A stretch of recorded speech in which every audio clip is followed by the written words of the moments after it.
आवाज सुनाई दी। हेलो, वहाँ। पर देखा तो तालाब के दूसरी ओर एक लड़का खड़ा था। हेलो, मैं सोफिया हूँ। आप महल में रहती हैं? क्या आप राजकुमारी हैं? झूठ तो नहीं बोलना चाहती थी। राजकुमारी सोफिया महल में अपने जीवन से ऊब चुकी थी। वो पाठ, शिष्टाचार और प्रेमलाप की नीरस दिनचर्या से कहीं अधिक रोमांच और उत्साह की चाहत रखती थी। वो अक्सर दीवारों से परे की दुनिया की खोज करने का सपना देखती थी, विशेष रूप से राज्य के किनारे पर स्थित जादुई जंगल। एक दिन उसने महल से बाहर निकलकर जंगल में जाने का फैसला किया। उसने खुद को एक किसान लड़की के रूप में प्रच्छन्न किया और कुछ रोटी और पनीर के साथ एक टोकरी ले ली। वो सड़क पर तब तक चलती रही जब तक कि वो जंगल के प्रवेश द्वार पर नहीं पहुंच गई, जहां एक संकेत पर चेतावनी दी गई थी, अंदर के जादू से सावधान रहें, अपने जोखिम पर प्रवेश करें। सोफिया डरी नहीं। वो जंगल के आश्चर्यों को देखने के लिए उत्सुक थी। उसने हरे रंग की छाया में कदम रखा और अपनी त्वचा पर झुनझुनी महसूस की। वो मुस्कुराई और पेड़ों के बीच एक घुमावदार रास्ते पर चलते हुए चलती रही। उसने जंगल में कई अजीब और सुंदर चीजें देखीं। फूल जो अंधेरे में चमकते थे, पक्षी जो विभिन्न भाषाओं में गाते थे, मशरूम जो रंग और आकार बदलते थे, और जानवर जो विभिन्न प्रजातियों के मिश्रण की तरह दिखते थे। उसने कुछ चीजें भी देखीं जिनसे वो डरती थी, लताएं जो उसे पकड़ने की कोशिश कर रही थी, परछाइयां जो अपने आप हिल रही थी, और आंखें जो उसे अंधेरे से देख रही थी। वो हर चीज से इतनी मोहित हो गई थी कि उसे ध्यान ही नहीं रहा कि वो कितनी दूर चली गई थी या कितना समय बीत गया था।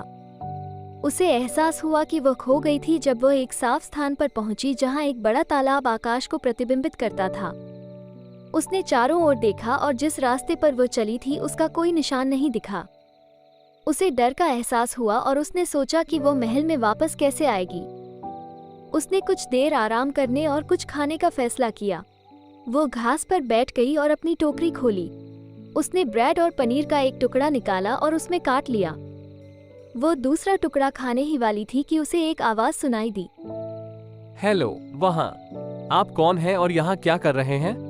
सोफिया ने ऊपर देखा तो तालाब के दूसरी ओर एक लड़का खड़ा था। सुनहरे बालों और नीली आंखों से वो उसकी उम्र का लग रहा था। उन्होंने एक साधारण अंगरखा और पतलून पहना था और उनकी पीठ पर एक धनुष और तीरों का एक तरकश था। वो उसकी ओर देखकर मुस्कुराया और हाथ हिलाया। सोफिया आश्चर्यचकित और घबराई हुई थी। वो नहीं जानती थी कि वो कौन था या वो मिलनसार था या नहीं। उसे आश्चर्य हुआ कि क्या वो इंसान था या कोई जादुई प्राणी। उसने विनम्र होकर उसे उत्तर देने का निश्चय किया। हेलो, मैं सोफिया हूँ। मैं बस जंगल का दौरा कर रही हूँ। और आप? मैं लियो हूँ। मैं जंगल में रहता हूँ। मैं एक शिकारी हूँ। एक शिकारी? तुम क्या शिकार करते हो? जो कुछ भी मुझे मिल सकता है। खरगोश, हिरण, पक्षी, कभी कभी ड्रैगन भी। ड्रैगन? तुम मजाक कर रहे हो, ठीक है? नहीं, मैं गंभीर हूँ। जंगल में ड्रैगन हैं। वे बहुत दुर्लभ और बहुत खतरनाक हैं, लेकिन बहुत मूल्यवान भी हैं। उनके तराजू, दांत और पंजे बाजार में बहुत मूल्यवान हैं। मैंने एक बार एक को देखा है, लेकिन मैंने इसे शूट करने की हिम्मत नहीं की। ये बहुत बड़ा और बहुत तेज था। वाह, यह अद्भुत है।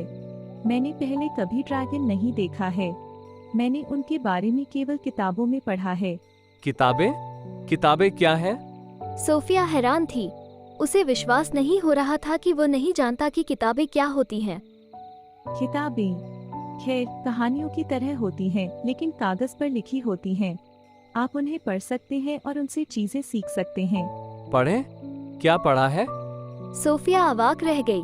वो नहीं जानती थी कि किसी ऐसे व्यक्ति को पढ़ने के बारे में कैसे समझाया जाए जिसने कभी ऐसा नहीं किया हो। पढ़ें? यह ऐसा है जैसे आप शब्दों को देखते हैं और आप जानते हैं कि उनका क्या मतलब है। आप उन्हें अपने दिमाग में सुन सकते हैं। उन्हें अपने दिमाग में सुने? यह अजीब लगता है। आप ऐसा कैसे करते हैं? मुझे नहीं पता। यह बस कुछ है जो मैंने तब सीखा था जब मैं छोटी थी। महल में हर कोई पढ़ना जानता है। महल? आपका मतलब पहाड़ी पर स्थित महल से है? हाँ, मैं वहीं रहती हूँ। आप महल में रहती हैं? क्या आप राजकुमारी हैं? सोफिया झिझकी। वो झूठ तो नहीं बोलना चाहती थी, लेकिन अपनी पहचान भी उजागर नहीं करना चाहती थी। उसने सोचा कि अगर वह जानता होगा कि वह एक राजकुमारी है तो वो उसके साथ अलग तरह से व्यवहार कर सकता है। ठीक है, एक तरह से। मैं वास्तव में एक राजकुमारी नहीं हूँ, लेकिन मैं शाही परिवार से संबंधित हूँ। मेरे पिता राजा के भाई हैं। सचमुच? ये बढ़िया है। तो आप राजकुमारी के चचेरे बहन की तरह हैं? ऐसा कुछ। वाह, आपको महल में एक अच्छा जीवन बिताना चाहिए।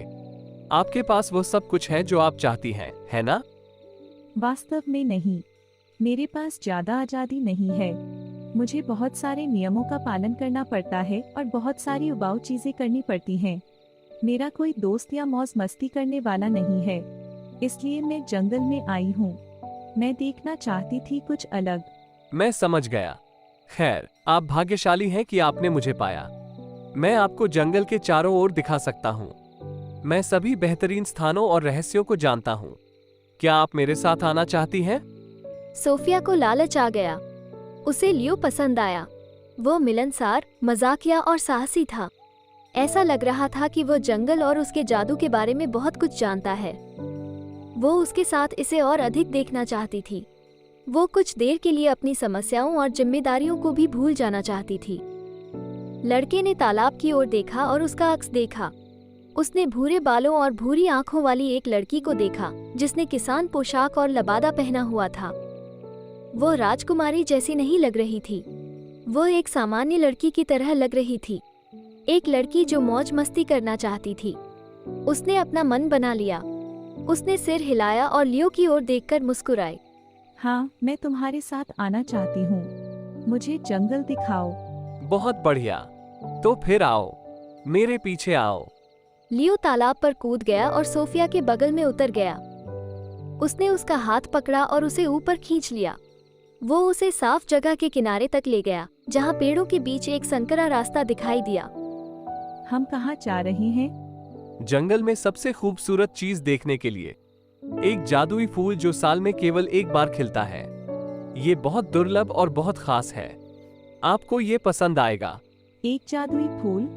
यह क्या करता है? आप जल्द देखेंगी। चलो जल्दी करो, हमारे पास ज्यादा समय नहीं है। सूरज जल्द ही डूबने वाला है। सोफिया ने लियो का हाथ पकड़कर उसका पीछा किया। उसे उत्साह और उत्सुकता की वृद्धि महसूस हुई। उसे आश्चर्य हुआ कि वह जादुई फूल कैसा दिखता होगा और वह क्या करता होगा। उसे उम्मीद थी कि यह कुछ अद्भुत होगा। वो नहीं जानती थी कि फूल खतरनाक भी है।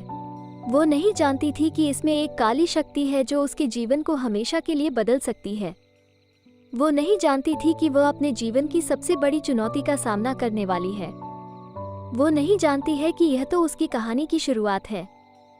अगर आप चाहते हैं कि इस कहानी का अगला पार्ट जल्द आए तो कमेंट्स में नेक्स्ट लिख दे।